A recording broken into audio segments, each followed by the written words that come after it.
Selamat datang dan selamat menikmati. Dirinya tahu kalau sudah tidak ada harapan untuk klannya atau dirinya.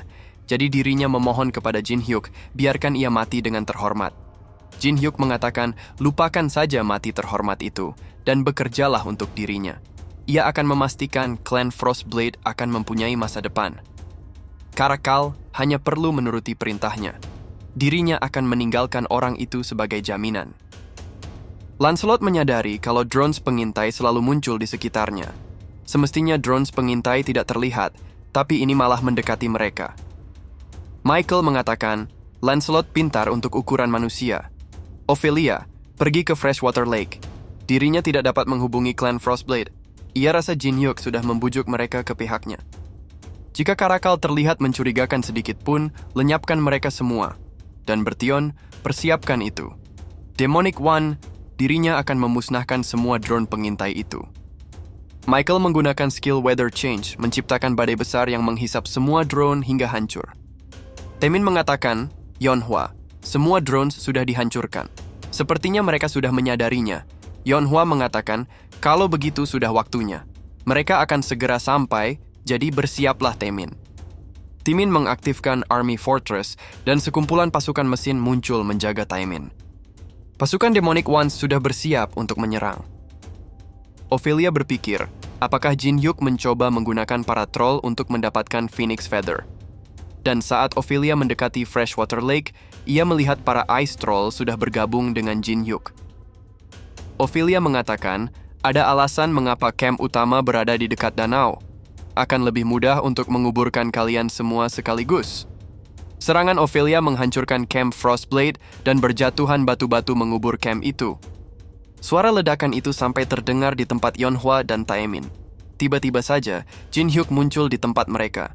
Yonhwa mengatakan, bila Jin Hyuk ada di sini, lalu siapa yang ada di danau?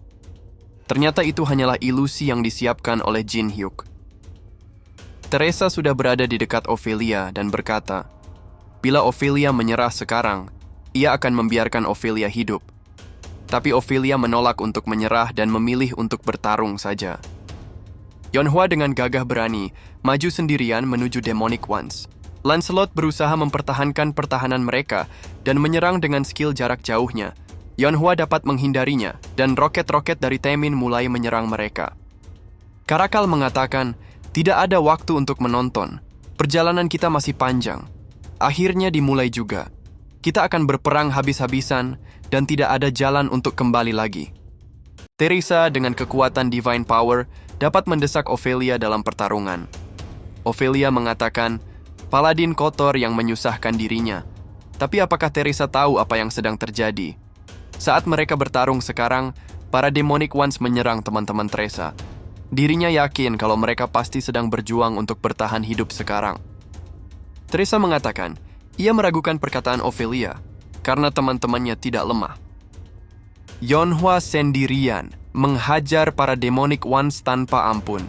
Lancelot mengakui kalau Yonhwa sangat kuat. Yonhwa bertarung melawan banyak orang tanpa kesusahan sama sekali. Tapi saat ini, Teresa yang menyusahkan itu tidak terlihat sama sekali. Ia yakin dapat menangkap mereka semua. Sedangkan Yonhwa merasa kalau buff dari Teresa memudahkan dirinya bertarung, perlahan ia mulai merasa kesulitan. Yonhwa memanggil Taemin, lalu sesuatu terbang ke arah Demonic One. Ternyata, itu adalah ranjau anti-tank milik Taemin, dan saat Taemin mengaktifkannya, ranjau itu meledak mengenai para Demonic One. Yonhwa pun melarikan diri, dan Lancelot berusaha untuk mengejarnya. Saat mereka mengejar Yonhwa, Michael memberitahu Lancelot kalau itu adalah jebakan. Lancelot pun segera menghentikan pasukannya. Karena para Demonic One berhenti mengejar mereka, ranjau yang ditanam pun menjadi tidak berguna. Saat Jin Hyuk sedang mempersiapkan rencananya yang lain, ia memerintahkan semuanya untuk pergi melarikan diri. Para Demonic One menyerang dari jauh ke hutan tempat mereka menaruh jebakan. Para Demonic One mengejar mereka dengan memutari hutan. Saat Demonic One mendekati mereka, Unknown muncul membuat Lancelot terkejut. Sehari sebelumnya di markas Guild China, Yusong yang menyamar sebagai Unknown menyerang mereka. Yusong mengatakan, dengarkan wahai Guild China, yang lebih lemah daripada orang tua yang menggunakan tongkat. Guild China sangat menyedihkan dan tidak dapat berbuat apa-apa. Bila kalian tidak dapat menjalankan guild, lebih baik kalian membuka restoran saja. Dirinya yang bernama Unknown menyatakan kalau hari ini Guild China dihajarnya. Jangan pernah muncul di hadapan Unknown yang hebat ini. Bila Guild China tidak terima dengan apa yang ia katakan, datang ke tower lantai ke-7. Dirinya dan Jin Hyuk yang terhebat di alam semesta akan menghajar kalian. Cheon sangat marah karena Yusong tidak memberinya sedikit pun kesempatan untuk berbicara. Yusong pamit dan ledakan besar terjadi. Cheon dan Guild China sudah menunggu mereka di sana.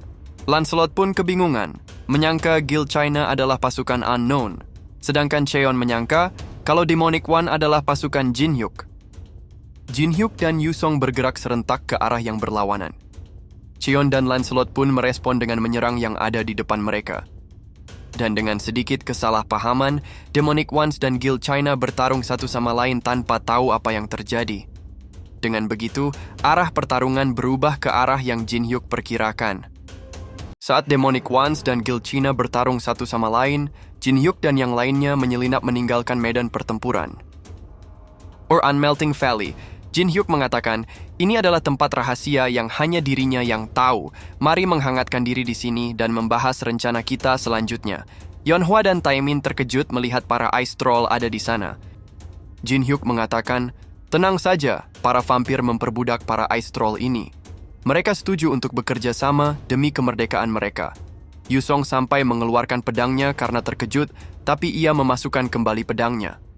Saat mereka menanyakan kenapa Eun Sok ada di sini, Jin Hyuk menjelaskan kalau Eun Sok ada sebagai jaminan dan anggap saja Eun Sok tidak ada.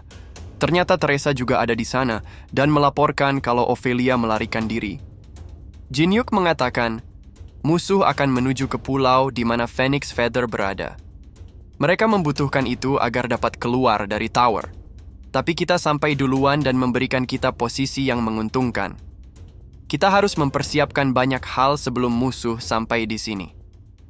Di depan portal, 4 budak Hardcore Gamer Company datang juga ke lantai ke-7. Karakal mengatakan, ini adalah essence yang dikumpulkan untuk memberontak melawan Michael. Ini adalah benda berharga yang ia dapatkan dengan meresikokan mendirikan camp di Freshwater Lake. Dirinya akan memberikan benda ini, yang berarti ia percaya sepenuhnya kepada Jin Hyuk.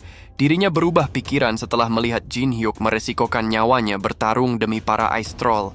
Mari bertarung tanpa penyesalan demi kemerdekaan dari perbudakan. Jin Hyuk membuat tanda di area terbuka untuk memancing Michael menghampiri dirinya. Akhirnya, Michael sampai di sana dan berkata, sungguh manusia yang berani dengan memberikan lokasi kepada dirinya. Jin Hyuk menjebak Demonic Ones untuk melawan manusia lain dan membujuk Karakal. Jin Hyuk kelihatannya pintar, tapi mengapa berbuat sesuatu yang bodoh?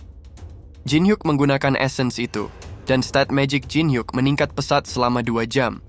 Jin Hyuk mengintip stat Michael, tapi gagal karena perbedaan statnya masih terlalu besar. Jin Hyuk mengatakan, Michael membutuhkan Phoenix Feather untuk meninggalkan tower, bukan?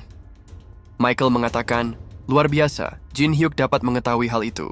Apakah Jin Hyuk yang menolong Alice melarikan diri? Jin Hyuk mengatakan dirinya tidak tahu siapa Alice yang dimaksud oleh Michael. Michael mengatakan Jin Hyuk tidak perlu berpura-pura lagi. Dirinya yakin kalau Jin Hyuk adalah tersangka utama yang menolong Alice. Bila Jin Hyuk memberitahu di mana Alice bersembunyi, ia akan membiarkan Jin Hyuk hidup. Dan kelihatannya Ophelia sangat tertarik akan darah Jin Hyuk. Jin Hyuk mengatakan, mengapa semua vampir menjadikan dirinya kotak makan siang mereka? Ia akan menolak penawaran yang menjijikan itu. Dirinya tidak mengerti mengapa mereka semua ingin meninggalkan tower. Tiba-tiba tanah di sekitar berguncang hebat dan muncul lingkaran sihir meliputi tempat itu. Michael mengatakan Blood Wayport. Dengan sihir ini, ia dapat menciptakan monster dengan menggunakan darah. Sangat mudah mendapatkan pengorbanan karena manusia sendiri yang datang ke tempat ini. Ia memanggil monster itu dengan nama Preta. Dirinya membutuhkan Phoenix Feather agar ia dapat mengirim para Preta keluar dari tower. Dan dengan demikian, ia akan mendapatkan lebih banyak darah dari manusia di luar sana. Ia akan menggunakan darah itu untuk memproduksi Preta tanpa batas, sampai pasukan Preta cukup kuat untuk menguasai seluruh tower. Bawakan dirinya Phoenix Feather. Para Preta langsung bergerak mengikuti perintah Michael. Jin Hyuk mengatakan Michael mempunyai anak buah yang menyulitkan. Tapi itu bukan masalah, ia tidak akan menyerahkan Phoenix Feather semudah itu. Michael mengatakan, sepertinya Jin Hyuk mempersiapkan sesuatu di hutan. Tiba-tiba skill Daylight Jin Hyuk menghantam Michael, tapi tampaknya Michael tidak terluka sama sekali. Michael mengatakan ia akan membuat Jin Hyuk memohon untuk mati. Yuri dan Sekretaris Kim berlari untuk menarik perhatian Preta. Dan di tempat lain, kakek Min dan Hana juga sedang menahan Preta. Sedangkan Teresa sendirian menahan Preta, dan dengan divine power miliknya, Teresa membunuh banyak Preta yang mengepungnya. Jin Hyuk bertarung melawan Michael 1 lawan 1. Saat skill Michael mengurungnya, Jin Hyuk dapat melepaskan diri menggunakan Divine Power Blessing of the Star. Setelah mereka berdua bertarung beberapa saat, Bertion dan Ophelia menghampiri Michael. Michael memerintahkan Bertion dan Ophelia untuk menyerang Jin Hyuk bersama-sama. Jin Hyuk mengatakan, apakah mereka tidak punya rasa malu mengeroyok dirinya yang sendirian? Michael mengatakan, tapi Jin Hyuk terlihat sangat menikmatinya. Bila Jin Hyuk memberitahu di mana Alice bersembunyi, ia akan melepaskan Jin Hyuk hidup-hidup. Jin Hyuk mengatakan dirinya tidak tahu. Para vampir kembali menyerang Jin Hyuk dari berbagai arah. Jin Hyuk berusaha bertahan walaupun ia mulai terluka. Tiba-tiba, sebuah penghalang tingkat tinggi muncul. Jin Hyuk mengatakan mereka selalu bertanya tentang Alice, apakah mereka sangat ingin bertemu dengannya. Alice terlihat sangat marah sekarang. Mereka semua terkejut melihat Alice yang muncul di hadapan mereka. Alice muncul dengan bentuknya yang hampir sempurna. Alice mengatakan dirinya Alice von Ataraxia, kehilangan segalanya saat diasingkan di dalam kegelapan. Sekarang, dirinya akan meminta mereka semua bertanggung jawab atas kesalahan mereka. Jangan lupa untuk subscribe, komen, like, dan share-nya ya teman-teman, supaya tidak ketinggalan konten menarik Mimin selanjutnya. Thank you.